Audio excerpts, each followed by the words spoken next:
سر السلام علیکم. جی السلام علیکم. سر اطلاعات یہی ہیں, آپ تو ظاہر ہے ہم سے کوئی 1 کروڑ گنا زیادہ باخبر ہیں کہ بیرسٹر گوھر صاحب کر دیں گے اعلان کہ یہ کینسل کریں گے احتجاج, لیکن آپ اس کو کس طرح دیکھتے ہیں؟ اس طرح کہ یار پی ٹی آئی نے بڑی اچھی موو کی اور وہ حکومت جو کل تک جو ہے وہ کوئی ایکسس دینے کو تیار نہیں تھی 19 والی پیشی سے پہلے, وہ کہہ رہی ہے چلو ہمارے ڈاکٹر جا کے ملائیں گے, یا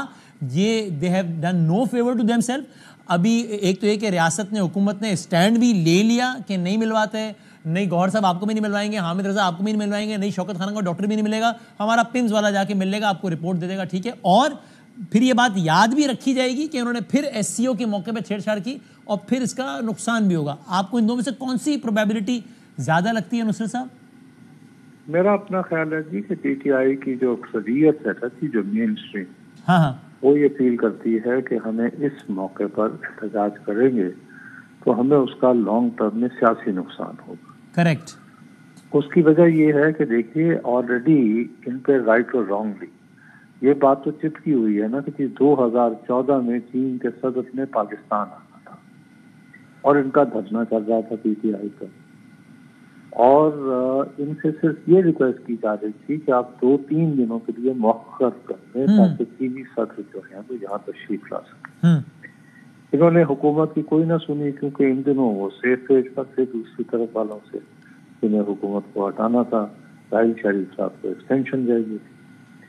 اور سر سوری آپ کی بات کاٹ رہا ہوں, مین وائل میں اپڈیٹ بھی دے دوں, ہمارے کورسپونڈنٹ ابھی کنفرم کر رہے ہیں کہ آفیشیلی بھی اب اناؤنس کر دیا ہے پاکستان تحریک انصاف نے, وہ احتجاج کرنے نہیں جا رہے, دس از آفیشیل ناؤ, انہوں نے اس کو اناؤنس بھی اب کر دیا, ہمارے کورسپونڈنٹ کنفرم کر رہے ہیں. سر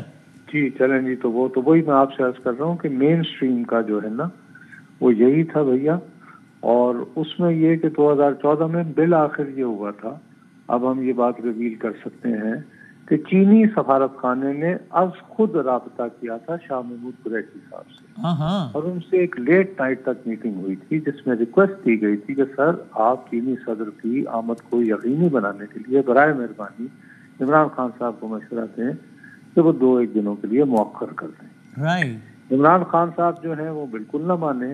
اور پھر ہمارے ساتھ یہ ہوا کہ چینی صدر جو ہیں انہوں نے جو دن پاکستان کے لیے مختص کیا تھا وہ انہوں نے گجرات کے دارالحکومت احمد آباد میں گزارا, اور جس میں زیادہ وقت انہوں نے نریندر مودی کے گھر میں گزارا. ایک بات. دوسری بات یہ کہ آج آپ کو یاد ہوگا کہ ایک میٹنگ جو ہے وہ پشاور میں بھی ہوئی ہے علی امین گنڈا پور صاحب کے تحت, کیونکہ ظاہر ہے کہ محمود غزنوی کی طرح اسلام آباد پر زیادہ حملے تو وہ کر رہے ہیں نا بار بار, وہ سومناتھ پتہ کرنے جاتے ہیں علی امین بھائی, وہ یہاں آتے ہیں.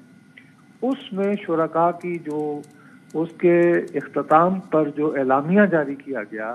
ناٹ اسٹینڈنگ, اس میں تو یہی کہا گیا کہ جی سب کو کہا گیا ہے کہ 10 مارچ کی تیاری ہے. لیکن علی امین گنڈا پور صاحب کی اگر آپ باڈی لینگویج دیکھیں, انہیں سوال کیا گیا کہ آپ کل اسلام آباد جا رہے ہیں, تو انہوں نے ہنستے مسکراتے کہا انشاءاللہ. اب یہ انشاءاللہ کا مطلب یہ بھی آپ ذرا ٹرائی کرنے کی کوشش کریں کہ انہوں نے یہ انڈیا دے دیا تھا کہ کل احتجاج نہیں ہونا, کیونکہ وہ اگر یہاں آئیں گے تو وہ تو صوبائی وزیر اعلیٰ کے طور پر آئیں گے نا خیبر پختونخوا کے افتتاحی اجلاس میں. افتتاحی اجلاس کے VIP مہمانوں میں وہ شریک ہوں گے نا بھیا. تو الٹیمیٹلی ابھی نصرت صاحب یہ ٹھیک ہے, ابھی گرد بیٹھ گئی, چلیں, لیکن یہ مزید معاملہ خراب ہی نہیں ہوگا ریاست اور پی ٹی آئی کا کہ یار دیکھو انہوں نے پھر 15 کو ایک چیز کرنے کی کوشش کی تھی جو کہ ٹھیک ہے گرد بیٹھ گئی, لیکن پھر اس کا یہ چیز یاد نہیں رکھی جائے گی اور آگے اس کا مزید نقصان نہیں ہوگا پی ٹی آئی؟ میرا اپنا خیال ہے جی کہ یہ ایک وائز ڈیسیشن ہے, اور یہ گورنمنٹ کو بھی جو ہے تھوڑا سا سافٹ کرنے کو اس کو ہونا چاہیے, کیونکہ انہوں نے یہ فیصلہ دیکھیں جی انہوں نے اپنی بات ثابت کر دی کہ یہ جھکے نہیں, اور مسلم لیگ کے کافی لوگ بھی جو ہیں وہ تیار ہو رہے تھے ملاقات کو رضامند ہو جائیں. اور بغیر نام لیے میں یہ بھی کہوں گا کہ کچھ ہمارے سسٹم کے بھی بہت سارے لوگ کہہ رہے تھے کہ یار مٹی پاؤ یار بہتر ہے, کیا ہو جائے گا یار. Thank you sir.